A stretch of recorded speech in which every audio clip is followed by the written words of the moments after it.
Hi friends, welcome to my channel. ఇప్పుడు మనం ఈ వీడియోలో కాంచీపురంలోని ఏకాంబరేశ్వర ఆలయం గురించి తెలుసుకుందాము. ఈ ఆలయానికి చాలా ప్రత్యేకతలు ఉన్నాయి. ఏకాంబరనాథ ఆలయము పంచభూత లింగాలలోని ఇది పృథ్వీ లింగము. ఈ లింగాన్ని 3000 ఏండ్లకు పూర్వము స్వయంగా కామాక్షి అమ్మవారు ఇసుకతో తయారు చేశారు. ఇక్కడ మనం 3500 ఏండ్ల నాటి మామిడి చెట్టును కూడా మనం చూడవచ్చు. అదేవిధంగా ఈ ఆలయంలో 1008 శివలింగాలు ప్రతిష్ఠించబడ్డాయి.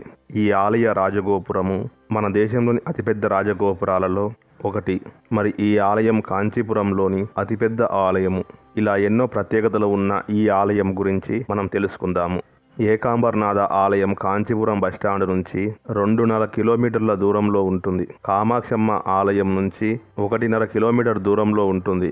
ఏకాంబరనాథ్ ఆలయము పంచభూత లింగాలలో ఇది పృథ్వీ లింగం. శ్రీకాళహస్తిలో వాయులింగము, చిదంబరంలో ఆకాశలింగము, అరుణాచలంలో అగ్నిలింగము మరియు జంబుకేశ్వరంలో జలలింగము ఉన్నాయి. జంబుకేశ్వరం తప్ప ఇతర ఆలయాలను అన్నిటినీ కూడా మన ఛానల్లో పెట్టడం జరిగింది. ఈ ఆలయానికి ఉన్న రాజగోపురం ఎత్తు 192 అడుగులు. ఇది భారతదేశంలోని ఎత్తైన రాజగోపురాలలో ఒకటి. దీన్ని శ్రీకృష్ణ దేవరాయలు నిర్మించారు. ఓకే, మరి ఈ ఆలయ స్థల పురాణం విషయానికి వస్తే, ఒకనాడు పార్వతీదేవి సరదాగా శివుని కండ్లు మూసింది. తన నేత్రాలే సూర్యచంద్రులు విడిచిపెట్టు అని మహాశివుడు చెప్పగా పార్వతీదేవి వెంటనే తీసివేస్తుంది. మూసింది స్వల్పకాలమే అయినప్పటికీ లోకానికి అది అనేక సంవత్సరాలుగా పరిగణించబడింది. దీనితో ఎలాంటి వెలుతురు లేకపోవడంతో వినాశనానికి దారి తీసింది. పార్వతీదేవి తన వల్ల జరిగిన ధర్మలోపానికి చింతించి ప్రాయశ్చిత్తానికి అయి భూలోకంలోని కాంచీపురం క్షేత్రానికి చేరుకొని కంపా నది తీరాన ఒక మామిడి చెట్టు కింద ఇసుకతో శివలింగాన్ని ప్రతిష్ఠ చేసి తపస్సు చేయసాగింది. అప్పుడు పరమశివుడు పార్వతీదేవిని పరీక్షించదలిచి కంపా నదిలో పెద్ద వరదను సృష్టించాడు. అప్పుడు పార్వతీదేవి ఆ సైకత లింగాన్ని కాపాడుకోవడం కోసము తన చేతులతో చుట్టి గుండెలకు అత్తుకొని నిశ్చలంగా కూర్చుంది. అప్పుడు అశరీరవాణి ప్రవాహం చాలా బలంగా ఉంది అని పార్వతీదేవి అర్చించబడిన సైకతలింగము సకల జనుల చేత పూజింపబడుతుంది అని చెప్పెను. ఈ ఆలయము కాంచీపురంలోని అతిపెద్ద ఆలయము. దీన్ని 25 ఎకరాల్లో నిర్మించారు. ఆలయానికి 4 వైపులా 4 గాలిగోపురాలు ఉన్నాయి. ఈ ఆలయము 3000 సంవత్సరాలకు పూర్వం అయినది అని మనకు చారిత్రక ఆధారాలు తెలుపుతూ ఉన్నాయి.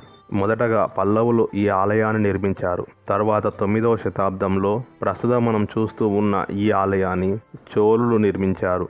తర్వాతి కాలంలో విజయనగర రాజులు ఈ ఆలయాన్ని పెద్దదిగా విస్తరించారు. ఇక్కడ ఈ ఆలయం ప్రవేశ ద్వారం దగ్గరనే ఒక పెద్ద నంది విగ్రహం కనబడుతుంది. ఈ ఆలయంలో 3500 ఏండ్ల నాటి మామిడి చెట్టు కాండాన్ని మనం చూడవచ్చు. ఈ చెట్టు కిందనే అమ్మవారు తపస్సు చేశారు. ఈ చెట్టుకు ఒక ప్రత్యేకత కూడా ఉంది. అది ఏమిటి అంటే, ఈ చెట్టుకు ఉన్న 4 కొమ్మలకి 4 రకాల మామిడి పండ్లు కాసేవట. వీటిని సంతానం లేని వారు తింటే వారికి సంతానం కలిగేదట. అమ్మవారు తపస్సు చేసిన ప్రదేశము గుడి బయట ఉంటుంది. అలాగే ఇక్కడ 1000 కాల మండపము. దీన్ని ఇక్కడ శ్రీకృష్ణ దేవరాయలు నిర్మించారు.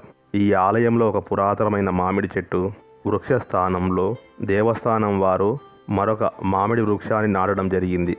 మరొక ఆసక్తికరమైన విషయం ఏమిటి అంటే, ఈ మామిడి వృక్షం కింద పార్వతీ పరమేశ్వరులు దర్శనమిస్తారు.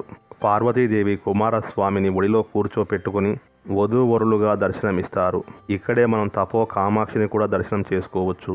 అయితే కాంచీపురంలోని ప్రత్యేకత ఏమిటి అంటే, కాంచీపురంలోని ఏ శివాలయంలో కూడా అమ్మవారి సన్నిధి అనేది ఉండదు. కామాక్షి అమ్మవారే అన్ని శివాలయాలకి అమ్మవారి సన్నిధిగా పరిగణించబడుతూ ఉంది.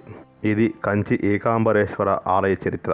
ఓకే, మరి ఈ వీడియోని లైక్ చేయండి, షేర్ చేయండి, కామెంట్ చేయండి. మరిన్ని అప్డేట్స్ కోసం మన ఛానల్ సబ్స్క్రైబ్ చేసుకోండి.